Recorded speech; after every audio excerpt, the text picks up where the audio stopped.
زندگی کو حسین بنانا چاہتے ہو تو نماز کے پابند ہو جاؤ۔ وہ دکھ بہت قیمتی ہوتے ہیں جو آپ کو جائے نماز تک لے آتے ہیں۔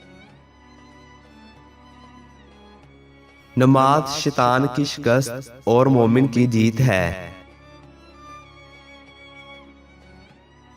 اللہ ایسے انسان کی نماز قبول نہیں کرتا جو لوگوں کو نماز پڑھاتا ہے لیکن لوگ اس کے گناہوں کی وجہ سے اس کے پیچھے نماز پڑھنا نہیں چاہتے، اس کی نماز بھی قبول نہیں ہوتی۔ بے شک نماز ہی ساتھ ہوتی ہے، دنیا سے قبر تک، قبر سے حشر تک، حشر سے جنت تک۔ ہر چیز کی ایک نشانی ہوتی ہے اور ایمان کی نشانی نماز ہے۔ نماز کی طرف اٹھنے والے ہر قدم بھی صدقہ ہے۔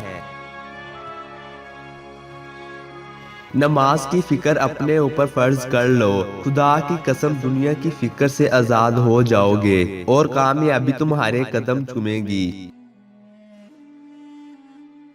حضرت علی رضی اللہ تعالیٰ عنہ نے فرمایا، جب میرا جی چاہتا ہے کہ میں اپنے رب سے باتیں کروں تو میں نماز پڑھتا ہوں۔ اگر نماز پڑھنے کے بھی پیسے ملتے تو آج ہر مسلمان نمازی ہوتا۔ اے ایمان والو، نماز قائم کرو۔ مصروف زندگی نماز کو مشکل بنا دیتی ہے لیکن نماز مصروف زندگی کو بھی آسان بنا دیتی ہے۔ حضرت علی رضی اللہ تعالیٰ عنہ نے فرمایا، نماز کے لیے سستی ایمان کی کمزوری کی علامت ہے۔ بے شک نماز نیند سے بہتر ہے۔ اے اللہ، ہمیں 5 وقت کا نمازی بنا اور ہماری نمازوں کو قبول فرما، آمین۔